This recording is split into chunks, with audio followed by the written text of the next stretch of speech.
স্বাগত জানাই হেল্পলাইন চ্যানেলে। আজ আমরা শুনব নবম দশম শ্রেণীর পাঠ্যগল্প প্রত্যুপকার। গল্পটি লিখেছেন ঈশ্বরচন্দ্র বিদ্যাসাগর। এটি সাধুর রীতিতে লিখিত হয়েছে। শিক্ষার্থীদের সুবিধার্থে এটি চলিত ভাষায় পাঠ করা হলো। আলী ইবনে আব্বাস নামে এক ব্যক্তি খলিফা মামুনের খুব প্রিয় পাত্র ছিলেন। তিনি বলে গেছেন, একদিন আমি খলিফার কাছে বসে আছি, এমন সময় হাত পা বাঁধা এক ব্যক্তিকে তার সামনে আনা হলো। খলিফা আমাকে আদেশ দিলেন, তুমি এই লোকটিকে নিজের বাড়িতে আটকে রাখো এবং কাল সকালে আমার কাছে নিয়ে আসবে। খলিফার ভাব থেকে পরিষ্কার বোঝা যাচ্ছিল যে তিনি লোকটির উপর ভীষণ রেগে আছেন। আমি তাকে নিজের বাড়িতে এনে খুব সাবধানে আটকে রাখলাম, কারণ সে পালিয়ে গেলে আমাকেই খলিফার রাগের মুখে পড়তে হতো। কিছুক্ষণ পর আমি তাকে জিজ্ঞেস করলাম, আপনার বাড়ি কোথায়? তিনি বললেন, দামাস্কাস, আমার জন্মস্থান। ওই শহরের বড় মসজিদের পাশেই আমার বাড়ি।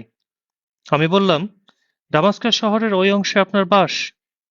তার উপর সৃষ্টিকর্তার আশীর্বাদ থাকুক। ওই এলাকার এক ব্যক্তি একসময় আমার প্রাণ বাঁচিয়েছিলেন।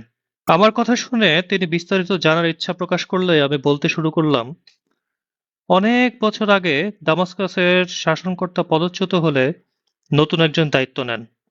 আমি তখন নতুন শাসনকর্তার সঙ্গে দেখা করতে সেখানে গিয়েছিলাম। পদচ্যুত শাসনকর্তা অনেক সৈন্য নিয়ে আমাদের আক্রমণ করলেন। আমি প্রাণ ভয়ে পালিয়ে এক সম্ভ্রান্ত লোকের বাড়িতে ঢুকলাম এবং বাড়ির মালিকের কাছে গিয়ে খুব করুণভাবে প্রার্থনা করলাম, দয়া করে আমার প্রাণ রক্ষা করুন। আমার কথা শুনে তিনি আমাকে অভয় দিলেন। তার বাড়িতে আমি 1 মাস নির্ভয়ে ও নিরাপদে থাকলাম। একদিন আশ্রয়দাতা আমায় বললেন, এখন অনেক লোক বাগদাদ যাচ্ছে, দেশে ফেরার জন্য এর চেয়ে ভালো সুযোগ আর পাবেন না। আমি রাজি হলাম। আমার কাছে কোনো টাকা ছিল না, কিন্তু লজ্জায় তাকে সে কথা বলতে পারলাম না। তিনি আমার চেহারা দেখে সেটা বুঝতে পারলেন, কিন্তু তখন কিছু না বলে চুপ করে থাকলেন।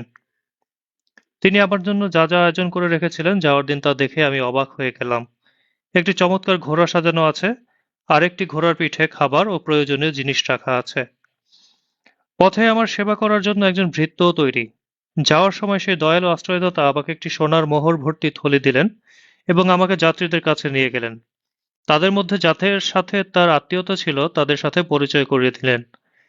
আমি আপনার এলাকায় এই সাহায্যগুলো পেয়েছিলাম, তাই পৃথিবীর সব জায়গার মধ্যে ওই জায়গাটি আমার সবচেয়ে প্রিয়। এই কথা বলে আমি দুঃখ প্রকাশ করে বললাম, আক্ষেপের বিষয় এই যে আমি আজ পর্যন্ত সেই দয়ালু আশ্রয়দাতার আর কোনো খোঁজ পেলাম না। যদি তার কাছে কোনোভাবে কৃতজ্ঞতা জানানোর সুযোগ পেতাম, তাহলে মরার সময় আমার কোনো আক্ষেপ থাকতো না। এই কথা শোনা মাত্র তিনি খুব আনন্দিত হয়ে বললেন, আপনার ইচ্ছা পূরণ হয়েছে। আপনি যে ব্যক্তির কথা বলছেন সেই হতভাগা আমি। আমিই আপনাকে 1 মাস নিজের বাড়িতে রেখেছিলাম। তার কথা শুনে আমি চমকে উঠলাম, মনোযোগ দিয়ে কিছুক্ষণ দেখে তাকে চিনতে পারলাম। খুশিতে চোখে জল চলে এলো। আমি তাকে জড়িয়ে ধরলাম, তার হাত পায়ের বাঁধন খুলে দিলাম এবং কিভাবে তিনি খলিফার রাগের মুখে পড়লেন তা জানতে চাইলাম। তিনি বললেন, কয়েকজন নীচ মনের লোক ঈর্ষা করে খলিফার কাছে আমার নামে গুরুতর মিথ্যে অভিযোগ করেছে, তাই তার আদেশে আমাকে হঠাৎ বন্দি করে এখানে আনা হয়েছে। আসার সময় স্ত্রী সন্তানদের সাথে দেখাও করতে দেয়নি। মনে হয় আমার মৃত্যুদণ্ড হবে। তাই আপনার কাছে আমার বিনীত অনুরোধ, দয়া করে আমার পরিবারের কাছে এই খবরটা পৌঁছে দেবেন, তাহলে আমি অনেক উপকৃত হব। তার এই প্রার্থনা শুনে আমি বললাম, না না, আপনি এক মুহূর্তের জন্য প্রাণের ভয় করবেন না। আপনি এখন থেকে মুক্ত। এই বলে যাতায়াতের খরচ হিসেবে 1000 সোনার মোহরের একটি থলি তার হাতে দিয়ে বললাম, আপনি তাড়াতাড়ি চলে যান এবং পরিবারের সঙ্গে মিলে সুখে থাকুন।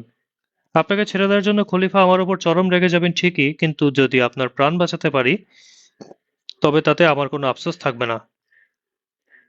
আমার প্রস্তাব শুনে তিনি বললেন, আপনি যা বলছেন আমি কখনোই তাতে রাজি হতে পারবো না। আমি এত নীচ ও স্বার্থপর নই যে যে যে প্রাণ একসময় বাঁচিয়েছি, এখন নিজের প্রাণ বাঁচানোর জন্য সেই প্রাণের সংহারের কারণ হব। খলিফা যাতে আপনার উপর রাগ না করেন, আপনি দয়া করে সেই চেষ্টা করুন। তাতেই আমার প্রতি আপনার কৃতজ্ঞতা প্রকাশ করা হবে। যদি আপনার চেষ্টা সফল না হয় তাহলেও আমার কোনো ক্ষোভ থাকবে না। পরদিন ভোরে আমি খলিফার সামনে হাজির হলাম। তিনি জিজ্ঞেস করলেন, সেই লোকটি কোথায়, তাকে এনেছো? এই বলে তিনি জল্লাদকে ডাকলেন এবং প্রস্তুত হওয়ার আদেশ দিলেন। তখন আমি তার পায়ে পড়ে বিনীতভাবে বললাম, ধর্মাবতার, ওই ব্যক্তির বিষয়ে আমার কিছু বলার আছে। অনুমতি দিলে বিস্তারিত জানাতে পারি। এই কথা শোনা মাত্র তার রাগের আগুন জ্বলে উঠল। তিনি চোখ রাঙিয়ে বললেন, আমি শপথ করে বলছি, তুমি যদি তাকে ছেড়ে দিয়ে থাকো তবে এই মুহূর্তে তোমারও মৃত্যুদণ্ড হবে। তখন আমি বললাম, আপনি ইচ্ছা করলে এই মুহূর্তেই আমারও তার মৃত্যুদণ্ড দিতে পারেন, তাতে কোনো সন্দেহ নেই। কিন্তু আমি যে অনুরোধ করতে চাইছি, দয়া করে তা শুনলে আমি ধন্য হব। এই কথা শুনে খলিফা উদ্ধত স্বরে বললেন, কি বলতে চাও বলো। তখন আমি দামাস্কাস শহরের ব্যক্তি কিভাবে আমাকে আশ্রয় দিয়েছিলেন এবং প্রাণ বাঁচিয়েছিলেন, আর এখন কেন আমি তাকে ছেড়ে দিতে চাইলেও তিনি রাজি হননি, সব বিস্তারিত বললাম। আমি আরো বললাম, ধর্মাবতার যার স্বভাব এবং মন এমন দয়ালু, পরোপকারী ও ন্যায়পরায়ণ, তিনি কখনোই অপরাধী হতে পারেন না। নিজ প্রকৃতির হিংসুটে ও দুষ্ট লোকেরা ঈর্ষার বশে মিথ্যে অভিযোগ করে তার সর্বনাশ করতে চাইছে। তার কোনো দোষ আছে বলে আমার মনে হয় না। এখন আপনার যা ইচ্ছা হয় করুন। খলিফা মহৎ ও উন্নত হৃদয়ের মানুষ ছিলেন, তিনি এসব শুনে কিছুক্ষণ চুপ করে থাকলেন। এরপর হাসি মুখে বললেন, যিনি এমন দয়ালু ও ন্যায়পরায়ণ সে কথা জেনে আমি খুব আনন্দিত হলাম। তিনি মৃত্যুদণ্ড থেকে মুক্তি পেলেন। সত্যি বলতে, তোমার মাধ্যমেই তার প্রাণ রক্ষা হলো। এখন তাকে তাড়াতাড়ি এই খবর দাও এবং আমার কাছে নিয়ে এসো।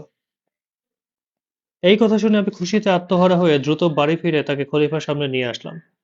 খলিফা তাকে দেখা মাত্রই খুব প্রীতিভরা চোখে ও সুন্দর ভাষায় অভ্যর্থনা জানিয়ে বললেন, আপনি এমন মহৎ মনের মানুষ তা আগে জানতাম না।